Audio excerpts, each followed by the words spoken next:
Great, thank you. Good afternoon, everyone. Welcome to the second office hours or question and answer session for the Building Upgrades Inspiring Local Transformation Built Nonprofits Opportunity, funded by the Office of State and Community Energy Programs at the Department of Energy. The submission deadline for this opportunity is November 12th at 11:59 p.m. ET. And we suggest aiming for an earlier submission to allow breathing room for last minute changes and technical issues that may arise. And as you see on this slide, scan the QR code, visit the website for more information. Next slide, please.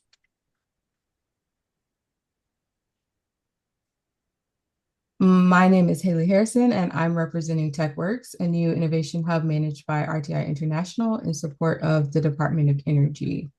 Our goal as TechWorks is to facilitate academic, federal, nonprofit, and small business connections across the US. And as I mentioned briefly, we can be contacted on our website. The website is going to be linked in the chat via the Contact Us page or via email at info@techworks.org. And quickly, a couple of additional housekeeping items. We're going to use the Q&A function of Zoom. Questions will be prioritized by popularity. Questions answered live will have the most votes. So as the questions come in and you start to submit your own questions, prioritize them and vote for the ones that you would like to see answered, and we'll prioritize them that way. Next slide, please.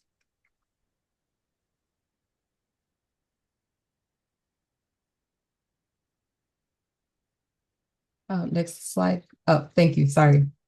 Per DOE guidance, we do not allow AI bots on this webinar, such as Otter AI or any other note-taking AI bots. This session is being recorded and the transcript will be made available on our website. If there are any AI bots detected during the session, they will be kicked out. Thank you. Next slide, please. So again, thank you all for joining today. Again, my name is Haley Harrison, and another one of our team members, Adam Klitsch, is on this call today, and I'm a technical lead with TechWorks. I'm now going to pass to Gretchen and the SCEP team to introduce themselves and get on with the more interesting piece of this presentation. Thank you, Haley. Next slide. I wanted to welcome everybody to this second office hours. We're about a week away from the deadline of the application. So, our job today is to clear a path for you so that you're ready to apply and you have the answers you need. So we're going to try to get to as many questions as possible.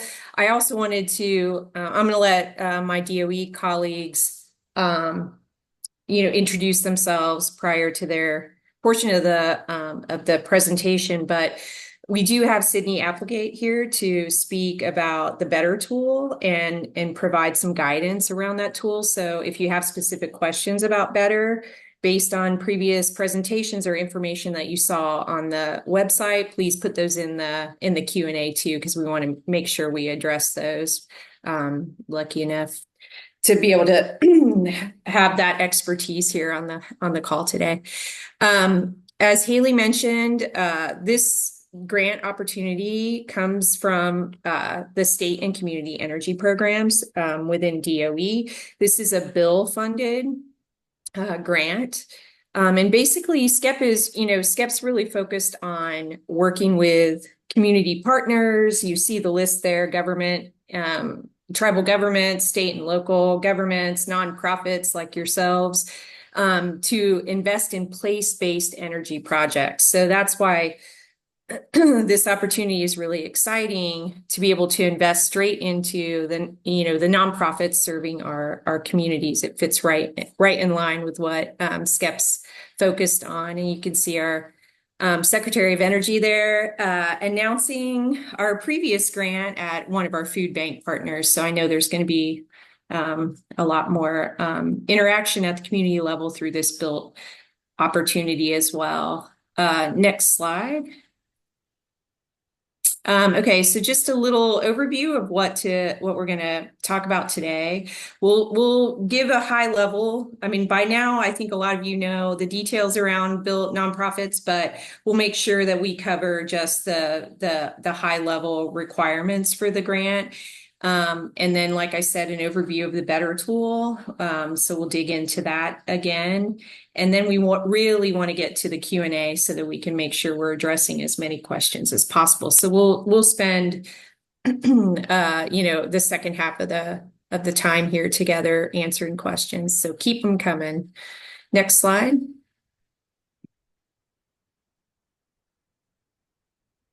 Oh, next slide. Oh, there we go. Okay, so what is Built?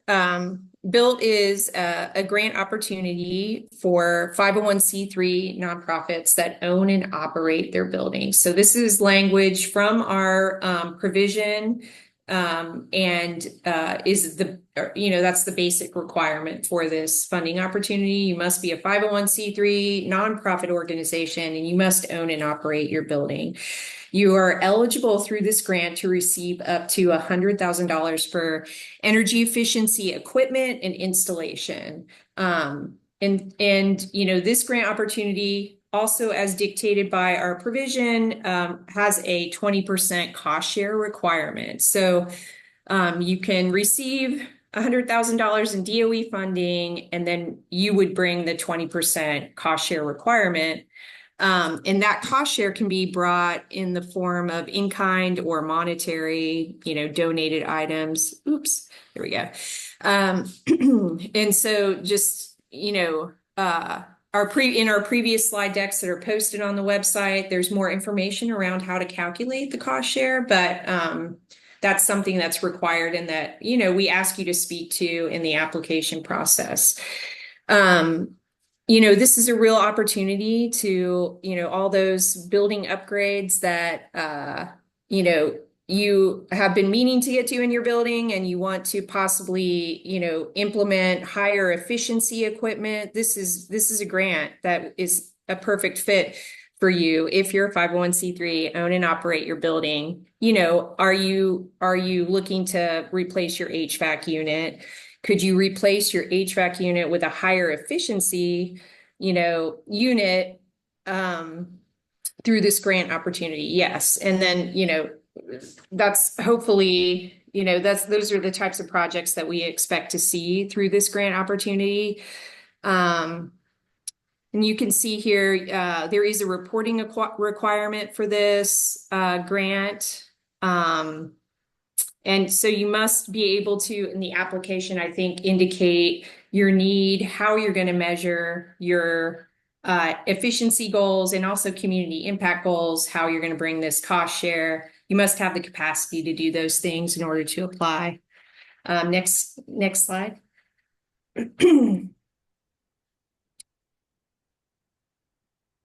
Okay, so this is the review criteria. So this is how your applications will be evaluated.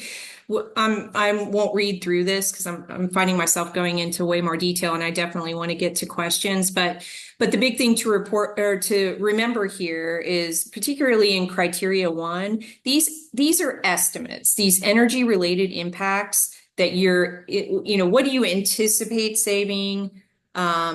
What do you anticipate your emission reductions being? There are tools there that you can use. There are like the Better tool, so we'll talk more about that. There are also, opportunities to engage with your, engineers, technical staff, architects that might be within your community that can help support and what these estimates can be. So I just want to point out these are estimates, but take a look at these criteria so you have a good idea of how these applications are going to be evaluated. Again, it's we want to see your need within your organization, your need within your community, and then we want to really have a justification for why are you asking for what you're asking for in this grant. But these are good guideposts for you to take a look at when you're applying. Next slide. Again, eligibility. This is 501c3, own and operate. I think this is our first kind of Q&A question. And Isaac's going to go into more detail on, the specifics around this question. So I'm going to pass it over to him now. Thanks, Gretchen. Yeah, Yeah. again, my name is Isaac Sloan. I'm the Communications and Stakeholder Engagement Fellow with the Renew America's Nonprofits program within the Department of Energy. Similar to our last office hours, we're just going to be running through some of the most frequently asked questions that we have regarding different components of this funding opportunity, whether that be eligibility, applications, even the energy assessment. So we'll get into some of those today before answering some of your questions live. I do want to note, we really encourage people to go and visit the opportunity page for this funding opportunity. There you will find an existing list of FAQs. So we have about 190 as of right now, and we're adding more to that every day. So doing our best to answer the questions that you're providing, and there's a good chance that one that you have may already be answered there. So with that being said, the first really common question we've gotten surrounding eligibility lately is for a 501c3 that owns a building that's used partly for its own office space with portions rented to other businesses. Does this usage qualify as operating the building for the purposes of the Build Nonprofit grant? The short answer is yes, just as long as the nonprofit that's applying is operating the building, then it's eligible. So sometimes a good indication of this is that nonprofit that's applying the one that's paying the utility bills. If so, then more than likely you are the one operating it. And something else that we really want you to be able to note in the application is if the anticipated benefits of the energy improvement you're seeking are flowing back to the nonprofit that's applying. That should be pretty clearly stated in the application, and again, is a good indication of if you're eligible. Next slide. So looking at the application project requirements, does the size of the grant request have any impact on the likelihood for being selected? Are smaller grant requests more likely to be funded? So we really encourage you to apply for any and all necessary eligible energy improvements, as long as those are up to $100,000. And if you're looking for clarification on exactly how we're selecting the applicants for this funding opportunity, definitely go look at the review criteria on the opportunity page. This will give you a little bit more clarity, and we definitely don't want anyone to hold back on the amount that they're requesting, just because we really want to be able to see what those necessary and eligible energy improvements you're looking for are. Do energy savings need to be reinvested in future energy improvement projects? So we really encourage you to choose how you're planning to reinvest these energy savings. They don't necessarily have to be going towards future energy improvement projects. So these savings might be reinvested into mission-directed spending, building operations, staff expansion, things like that. And the bottom line is that in the application, we want to see how are you going to use the savings from this requested energy improvement to benefit both your community as well as your organization. For example, if you're a food bank, how is saving X amount of money per month on your utility bill going to fund X number of meals more every month? Just really, how is this going to impact your mission? Next slide. For the application, looking at project quotes, does the application require a contractor quote? So for the application stage, a contractor quote is not required. However, it may be submitted if you deem that it supports the information that you're providing in the application. So for any nonprofits who do choose to submit quotes in your application, you should definitely note the expiration date, because there is an opportunity for those quotes to expire before the period of performance begins. So for example, we've said a few different times now that projects are anticipated to begin in early 2025. And so if you have a 3-month quote that you submitted with your application in October, it might expire prior to the project performance beginning. So just really keep an eye on that and make sure you're not submitting one that would expire. Next slide. We touched on this a little bit last office hours, but regarding the National Environmental Protection Act, or NEPA, do we need to understand and consider the State Historic Preservation Office consultation and NEPA review prior to applying, or will you get more guidance on if or what is required and how to navigate that if selected? The bottom line is that we're going to provide more guidance to help you navigate the NEPA review and those consultations if you are selected for this funding opportunity. So we don't want you to be worrying about that too much for the application stage. Next slide.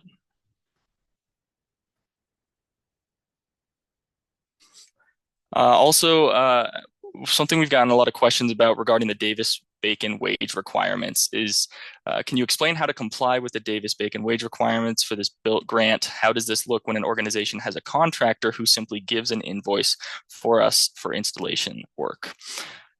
Again, contractors are not required for the application stage of this, just as a reminder. And what's going to happen is that those nonprofits who are selected and awarded the contractors that they identify will need to comply with Davis-Bacon, but TechWorks and DOE are going to provide support and guidance for that process if the time comes for you. So it's important to keep that in mind, not get too in the weeds just for this application stage, and know that we will walk through that with you and provide some guidance.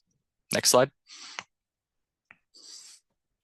So now getting into the energy assessment regarding baseline energy use, we've gotten a few questions essentially saying that for applicants without a baseline for energy use, such as those converting a space to a new use, how should energy improvements achieved through the grant be established? So again, there's not a specific requirement for how we're looking for you to estimate or to measure these energy savings. And again, we're just looking for estimates. We're not looking for something that we're going to hold you to beyond the application super closely, just a well-informed, educated estimate.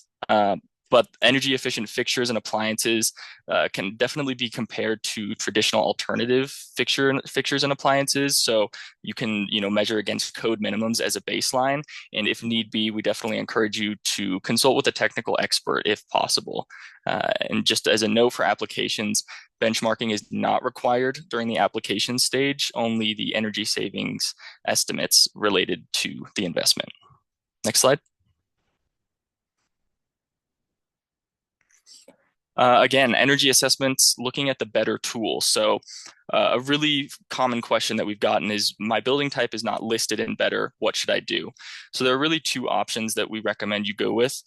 Option one is going to be selecting the closest available space type that aligns with your building's energy use patterns and schedule. So if you're able to identify in the building types available, the one that really is the most similar to your use patterns, that is a very viable option. And option number two is, if you have data from multiple facilities available that you're able to use, then you can use the generate benchmark statistic option in portfolio analytics to go ahead and create benchmark statistics from that data. And also to note that as of the 25th of October, worship facilities are now included as a building type option in Better. So now we're going to take a little pause here. I'm going to hand it over to Sydney Applegate, and they're just going to run through kind of a high level look at the Better tool, let you know kind of some of the inputs that you're going to need, and answer a couple questions. So be sure to continue to use that Q&A function. Great. Thanks, Isaac. Can we move to the next slide here? Wonderful. Well, hi, everyone. My name is Sydney Applegate. I work in the Building Technologies Office at the U.S. Department of Energy, overseeing both the Efficient and Healthy Schools program, as well as, relevant to today, our data and tools portfolio in the Building Technologies Office. I may or may not have emailed with some of you, so hopefully this is helpful to put a face to the name. What I will be going over today, both in a kind of quick overview, and then again here very much for your questions on Better. So at DOE, the reason that we've invested our time and effort into Better is that kind of the niche area or barrier space that we're focused on is that retrofits traditionally require expensive on-site audits or time, expertise, and data-intensive simulation models. So as a result of that, a lot of buildings fail to pursue cost-saving retrofits, which is where Better comes in. And Better stands for here, the Building Efficiency Targeting Tool for Energy Retrofits, which is a newer, importantly free online tool that enables building operators to quickly and easily identify the most cost-saving energy efficiency measures in buildings and portfolios of buildings using readily available building and energy data. So the intent here is for Better to replace an ASHRAE Level 1 audit and then streamline your ASHRAE Level 2 audit process. Better automatically analyzes a building's monthly energy use in response to weather conditions using inverse modeling. So that's a super short and sweet one-sentence version of how it works. Better focuses on recommending no to low cost operational energy efficiency measures to cut energy savings by a minimum of 5 to 10% portfolio wide. We have some stakeholders who have cut energy use around 60%. So really just an estimate there. But also, can I help identify buildings ready to achieve net zero energy? And I will be doing a demo as well, but wanted to pause and I know we've gotten a lot of questions around better, not necessarily providing the energy efficiency recommendations that you've potentially received from auditors or other engineers on your staff. And better is one of, I think, 3 options. I'm sorry, I'm not on the nonprofits team, so I'm a little less familiar with the grant language itself, but just want to clarify that while Better does provide a lot of energy efficiency recommendations for buildings and portfolios, you also definitely have the option of leveraging on-site audits or not an audit documentation as justification for your building retrofits, as well as other engineering review type documents. So this is one option. We're excited about it, both for this grant opportunity as well as in the future to assist you with finding those low to no cost operational energy efficiency measures. And so that is also one of the distinctions between Better and other software or other energy efficiency recommendation opportunities is sometimes we'll focus more on capital related measures as well.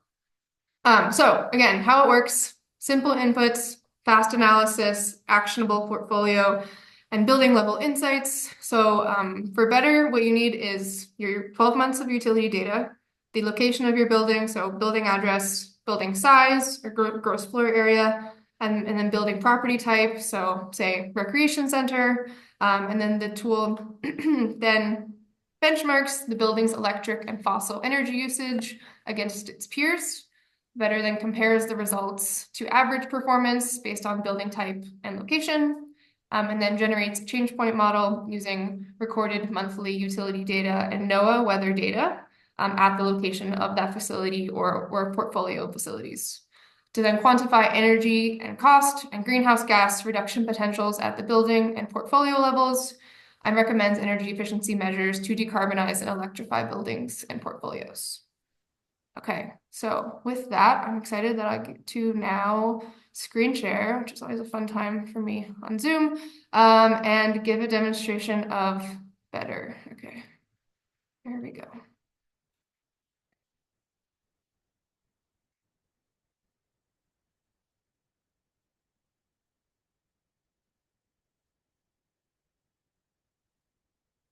Okay, can someone on the team confirm that they're seeing the Better website? Okay, awesome, thank you. Perfect.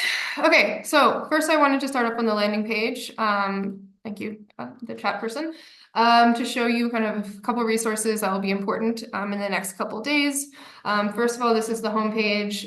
We have some case studies here that are really exciting. There's a nonprofit specific one with Power Options, which has been a great partner. And then our contact information as well down here. So my email is here. And then Han Lee is our technical lead who presented last week. So please continue to copy both of us on future questions and emails, as well as Adam from the TechWorks team. And I think the email is probably for TechWorks is in the presentation somewhere. And then we also have training resources, which I want to point towards, and then we'll dive in here. But basically how it works, and then you scroll down, again, case studies, and then further trainings. So important resources for your future reference, but diving into Better. If you are a new user, this would prompt you to log in or create a new email and password. But I have already generated some test data. It's not real data, dummy data for this presentation. What you would do if you're a new user is you would either create a new building or create a new portfolio. And there are 3 options to upload data. From scratch being kind of the most time-intensive option, but if you an option regardless. So this would just be basic entry. And then we also have a Better template, which is an Excel template that you can upload here. Oh, I didn't mean to go. Sorry. But if you are a portfolio manager user, which I highly recommend, our partners at EPA have developed a great benchmarking tool called Energy Star Portfolio Manager. And we have instructions here where you can, it shows you how to download a report from Portfolio Manager that then can be uploaded into Better for the easiest and fastest version of how to get data. So I have already entered my data.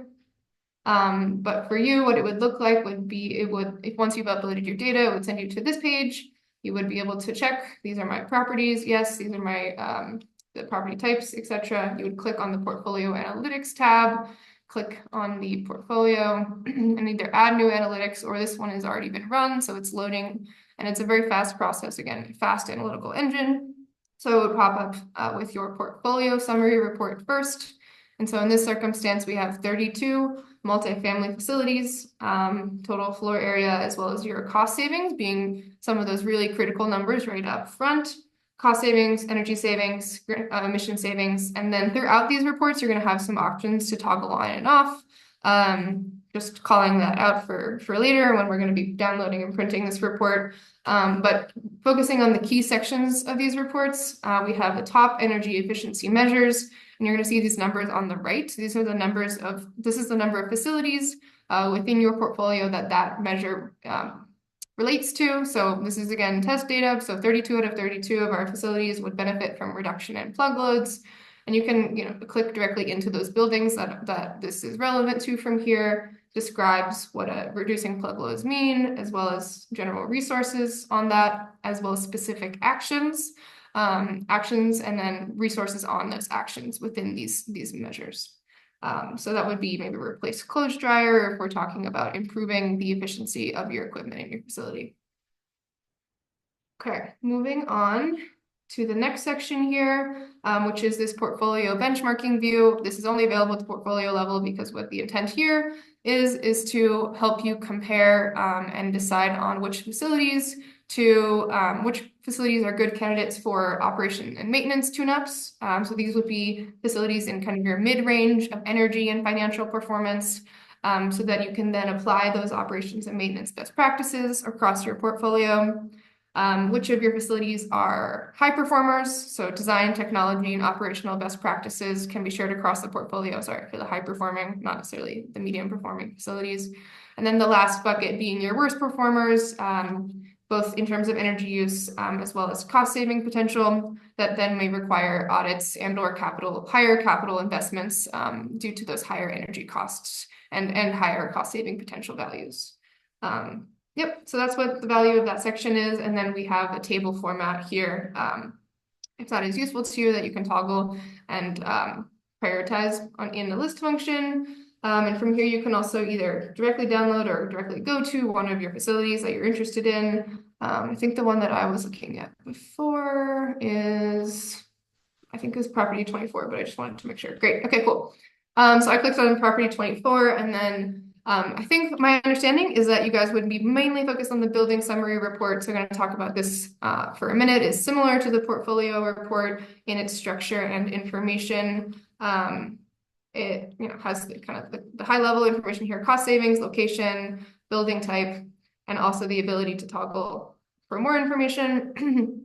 And then one of the key differences here is around how or more detailed information around the type of analysis that was done for this building, and then explaining how this building compares against its peers.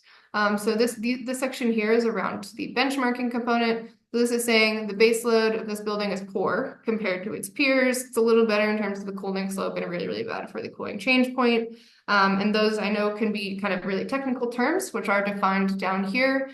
All of them are mainly focused on or are defining how dependent the energy use in the building is to the temperature changes outside.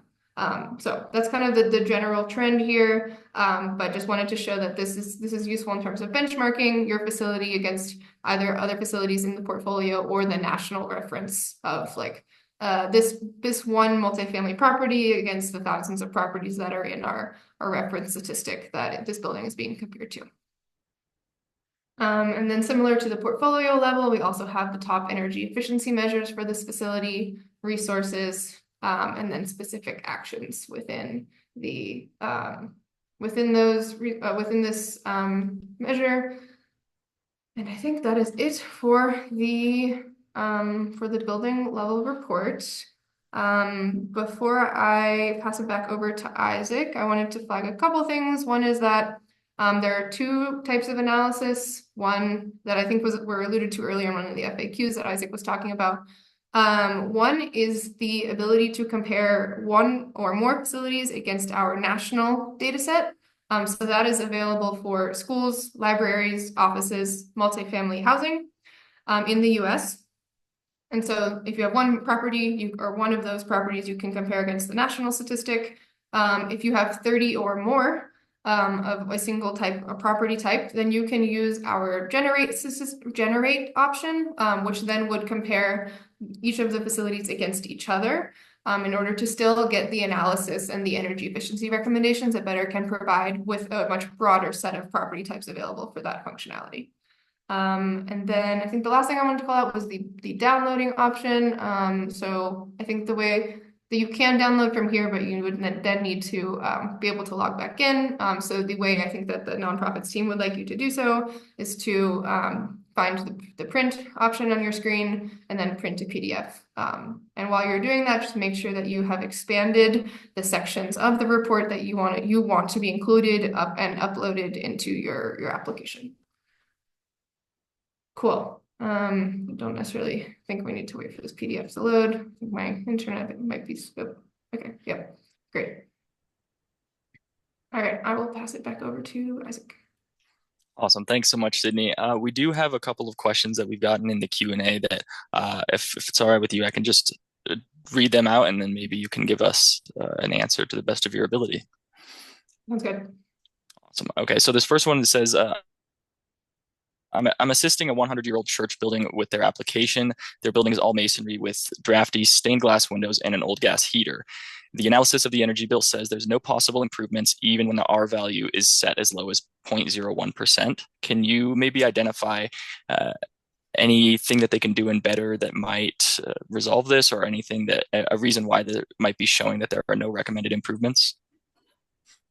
Yeah, so I think there's two things that could be happening, and I think that this would be a great candidate for further conversation. So please feel free to reach out via email so that we can help you more closely with your specific data set.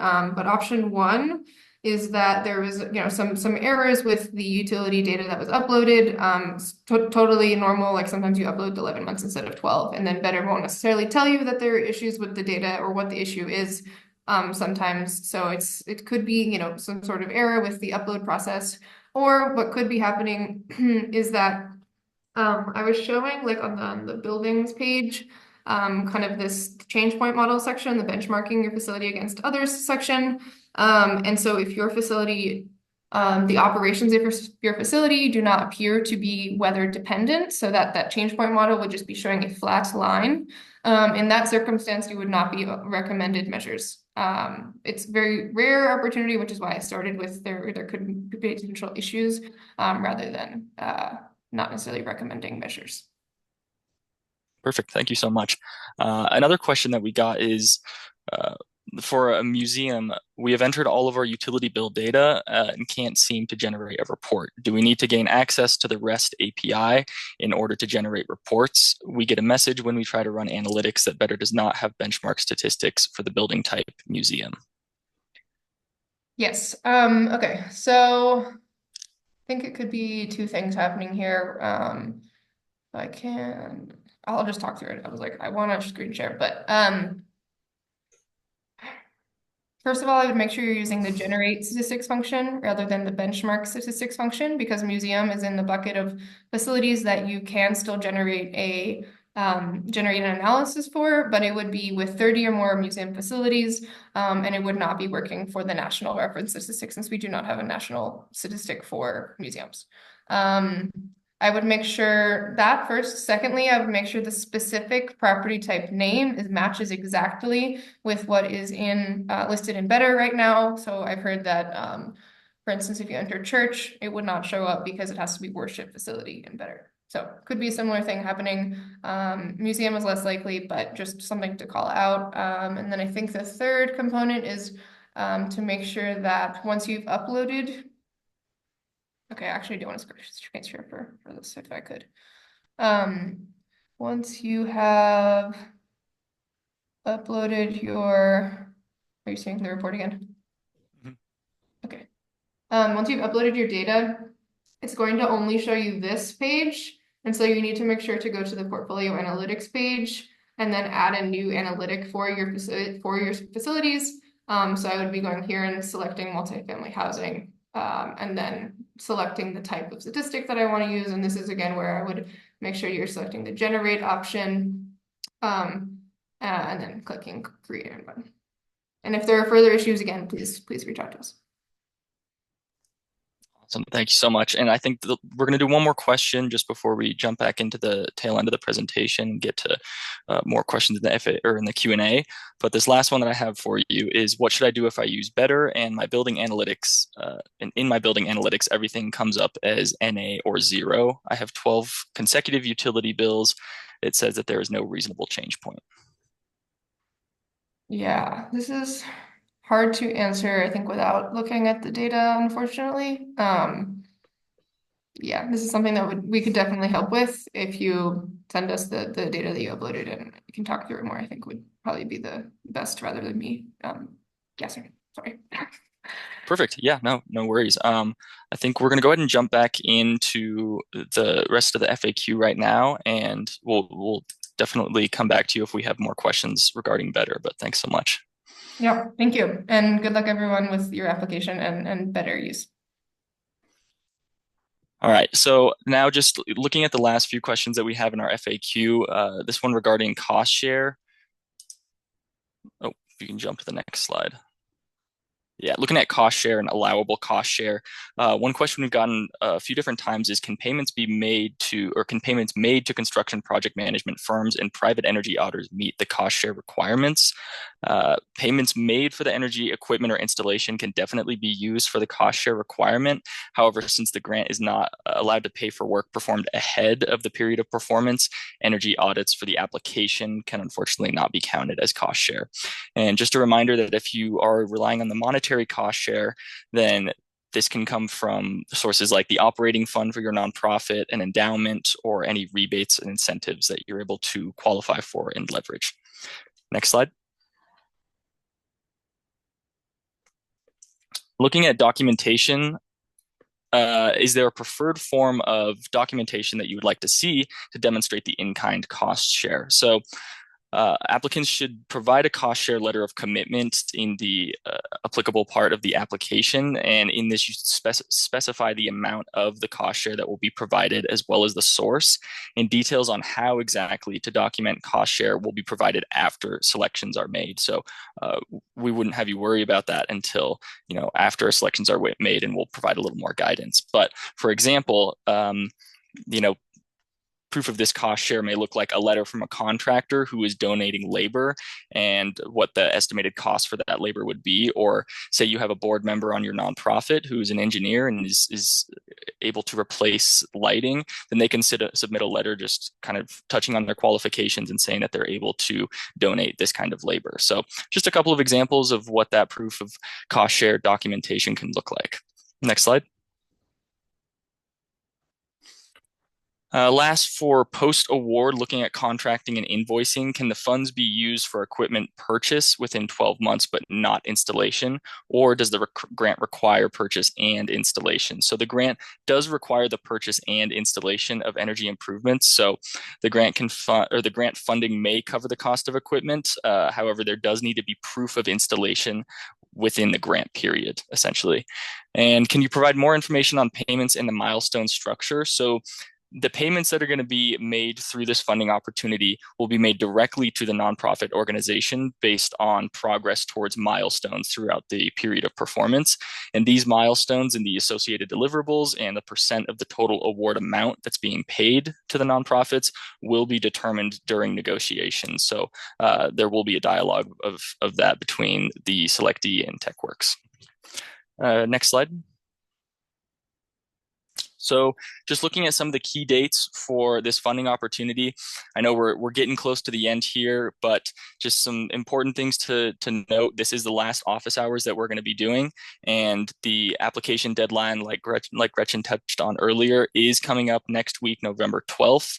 We're anticipating notifying selectees around December 17th, with projects to be completed within 12 months of the award being signed. So just a couple important dates for you to keep in mind as you're going through that application process.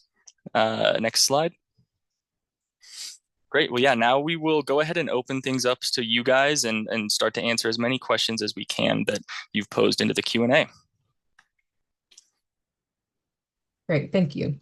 All right, so I just wanted to highlight again quickly that questions that are in the FAQ that's on the website are being answered in text form, so that there's more time for the questions that aren't necessarily already answered during the live session. And you can find those by looking at the Q&A tab using the Zoom function. Next to open, it says answered. All right, so the first question is for Sydney and Better. We also need help with the Better tool for our communities museum. We have entered all of the utility bill data and they can't generate a report. Do we need to gain access to the REST API in order to generate reports? They say when they run the analytics, Better does not recognize the building type.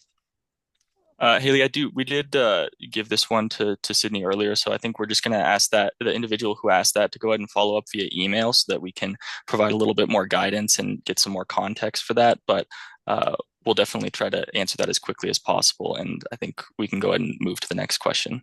Okay, got it. Sorry about that. Thank you. No, no worries. All right. So the next question. So details on demographics. What do you mean by demographics in the application? The demographics for a whole city are easier to find than the demographics of the people using the specific facility. So this would be more focused on the communities you're serving. We want to know, who's going to be positively impacted, as a result of this investment in your building. So that's part of what Isaac touched on with one of the questions in terms of, measuring impact and reinvesting savings. So it just gives us an idea of who is going to be impacted by this investment.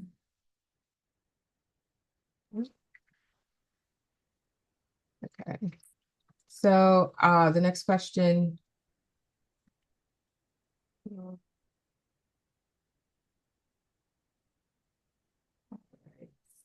So the first question, what do we mean by equivalent and include sufficient justification? Oh, wait, hold on. That's a build one. I'm sorry. A lot of these are better. Okay. Ask for a new building under construction. What is needed for proof of building ownership?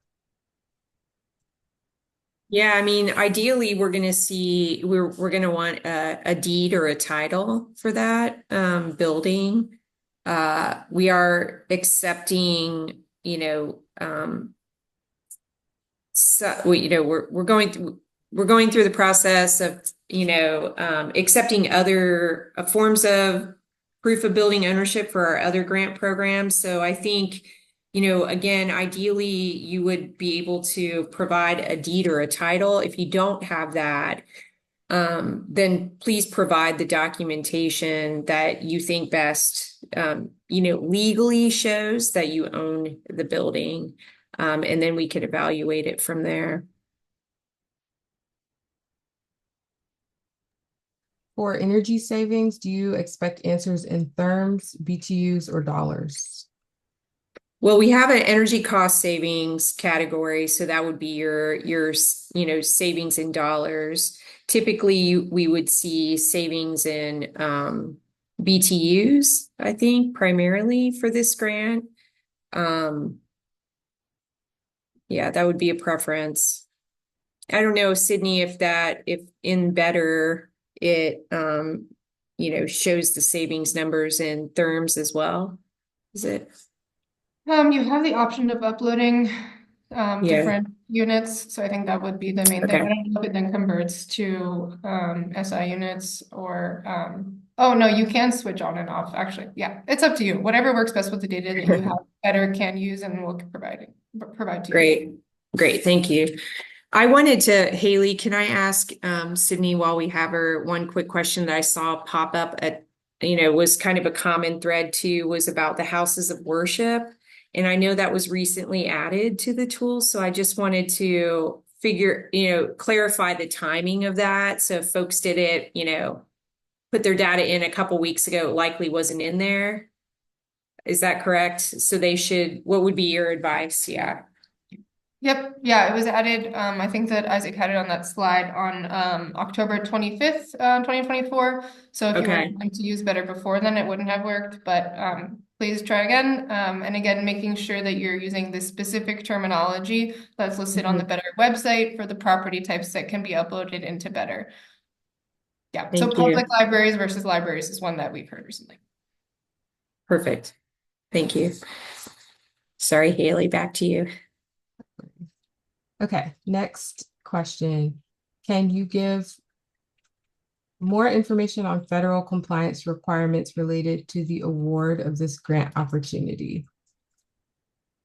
Yeah, so applicants will be held to following the NEPA requirements, and I think Isaac touched on that in his presentation. And then there's also the Davis-Bacon Act requirements. There are a couple links on the website that you can read more about those requirements, but those are two things that we, as a program staff will be heavily supporting. But those are the only two federal requirements for this particular funding opportunity. And we'll again offer guidance and help in any kind of reporting required for that.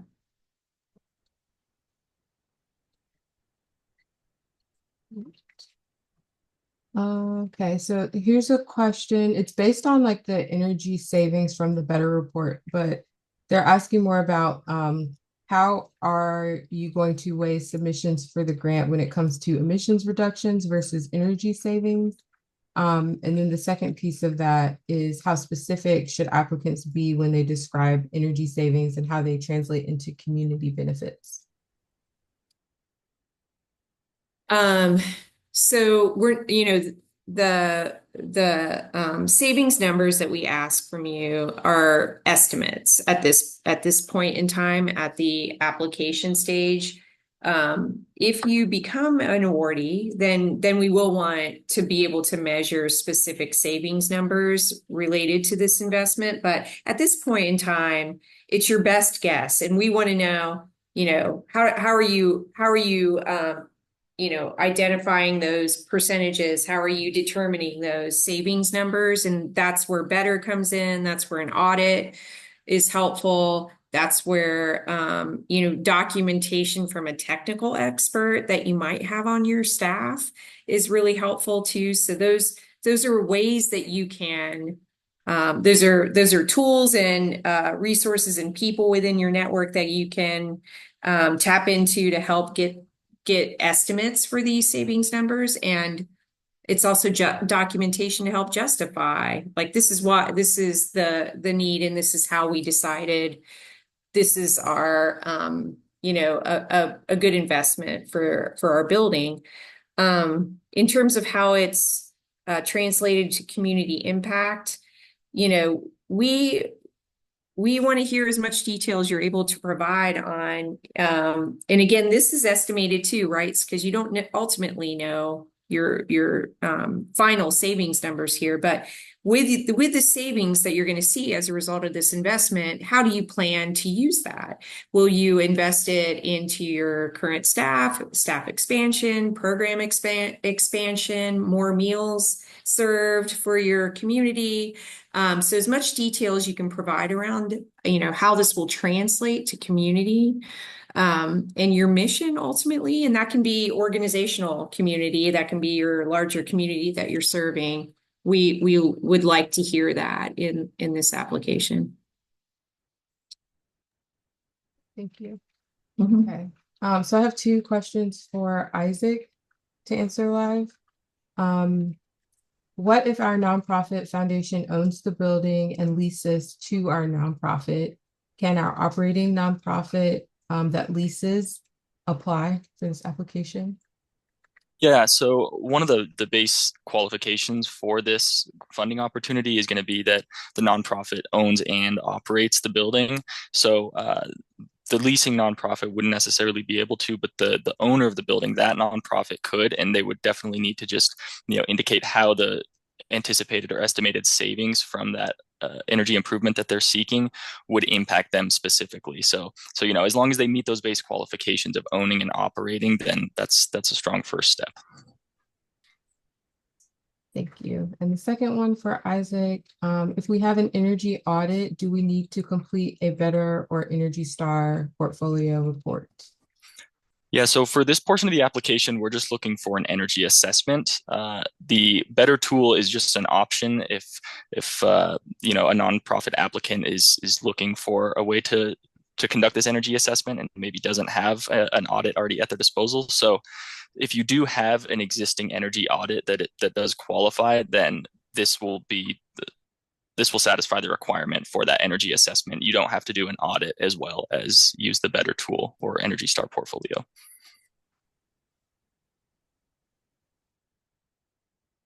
Okay, next question.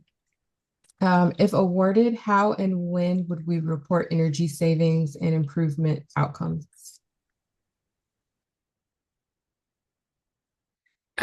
So one of the things we'd like to do we will be doing with each awardee is beginning the benchmarking process, at the start of the grant. And so, in using the benchmarking tool, we'll be measuring savings throughout the installation of the project and throughout the reporting period too at the end. So you'll basically be measuring results from the time that you start with us through your reporting period. So our hope is that we can get a snapshot of what your savings numbers are over that short period of time. And then our bigger hope is that you continue to measure that, beyond this grant so that you can, have savings numbers that you can use for further fundraising so that you can use it as a building management tool and identify, oh, well, we had a spike in energy use over here, maybe there's what's going on. And, it helps kind of identify and give a picture of what's going on in the building. So you will be benchmarking and measuring throughout with us. I think that I addressed the question. Kind of lost. I'll also just add on really quick that some of the reporting requirements that we touched on for this funding opportunity, we will definitely be walking through those with you after selections have been made. And we'll be sure to tie in as much of that with, some of the outcomes that you're reporting throughout the period of performance. So we'll be with you there to provide guidance on that. And we definitely don't want to duplicate the work that you'll be doing to report some of those outcomes. So just to keep that in mind through the application.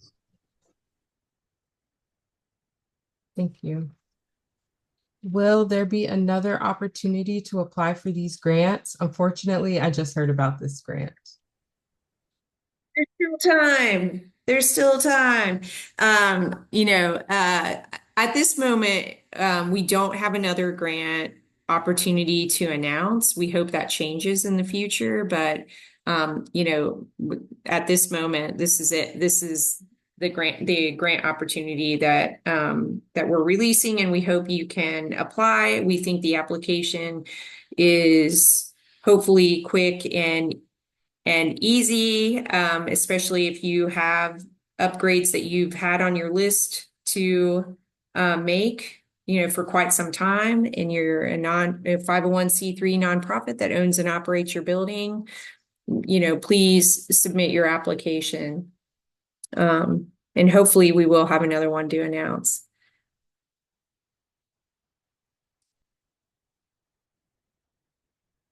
Thank you. Let's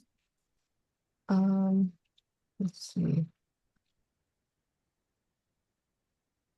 So this one is sort of about Better, but I think pretty quick. The Better report didn't generate usable information for cost savings, GHG emissions, or energy savings. With 2 years worth of data, can they use Energy Star progress and goals report?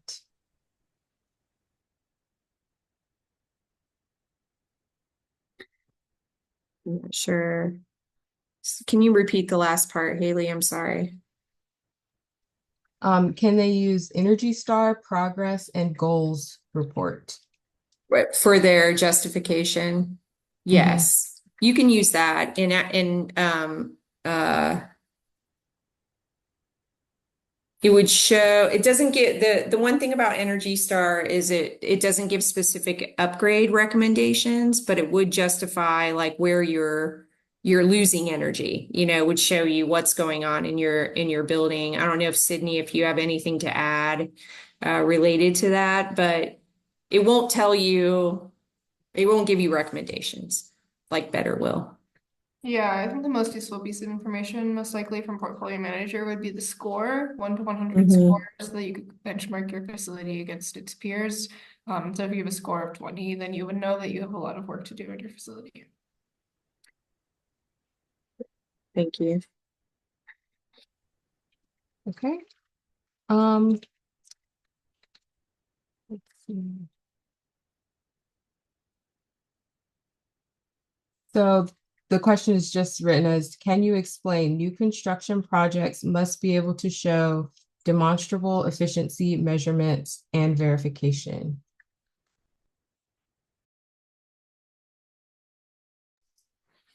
So we touched on part of this earlier in the FAQ. If it is a new construction project and you don't necessarily have anything to set as like a baseline or to compare it to for those energy efficiency improvements, something that you can do is look at, for example, code minimums for the equipment that you're looking to improve. Since you obviously don't have the equipment that you're looking to replace, since it's a new build, you might not just be able to provide those numbers. So it will be sufficient to just look at the code minimum, look at how different that is from the anticipated energy improvement that you're seeking, and submit that with your application.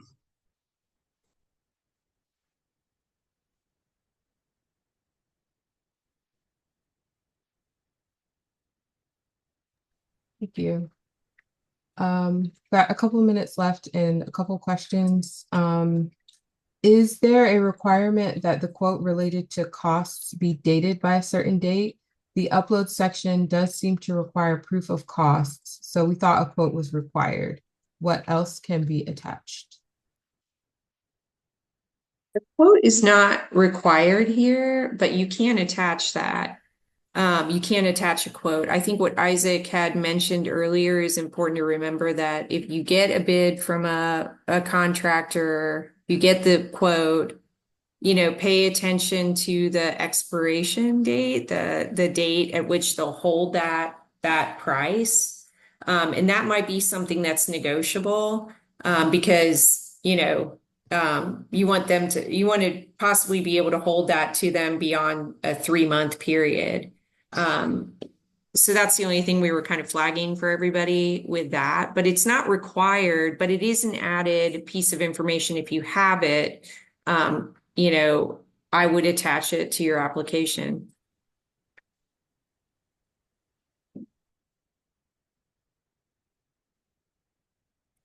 Um, so this question is about better and square footage. So we are concerned that if they use the full square footage of the building in better and enter previous utility bills, the software will generate a good efficiency coefficient. In reality, the current system is for small areas that are highly inefficient. Can they use the square footage of the smaller spaces where they intend to make the upgrades and install new systems in the better assessment? And if not, would a building inspection or other assessment from a local contractor be more accurate of our needs to meet the building assessment requirement for this grant? On-site energy audits are industry best practice, so hopefully that answers number 2, super short. Second part or first part of that question, the coefficients for the better analysis are not based on the benchmarks against your peers. They're based against or they're compared against or relative to the energy use per temperature change. So you should include your entire facility in square footage and energy use. And yes, you would be, compared better against your peers, but you would still be shown the energy efficiency opportunities that are weather dependent. Does not the best answer, but hopefully that was trying to differentiate between the weather dependency and the benchmarking against your peers not being related to the coefficients for analysis.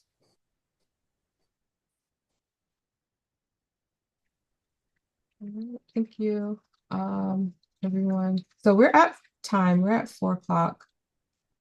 Cameron, I didn't know if you wanted to close us out today.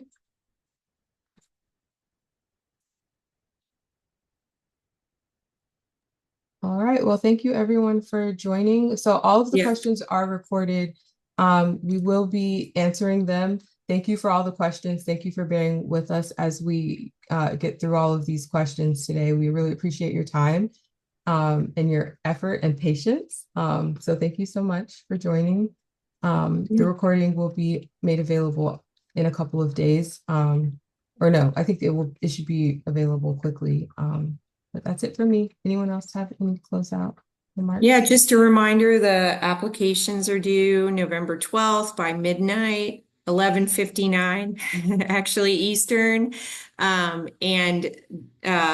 have been fielding questions at rapid speed, and we'll continue to do so. I see so many questions we weren't able to get to today, and but we're going to keep working through those. They, as Haley said, they'll show up on the Q&A on the website. Go ahead and hop on there and see if the questions you asked today are within that that document, because we've had a ton over the last few weeks, and hopefully you'll be able to get your question addressed quickly if it's not on there. So we're gonna do our best. If you have additional questions, there's the website. We are just so grateful to be able to offer this opportunity. So grateful for your time on all of our webinars and information sessions on this, and really excited to see where we land with the applications, and hope we can offer more in the future too. But Isaac, I don't know if you have anything. Nope. All Just right. thanks everyone for attending. Thank you. Appreciate it.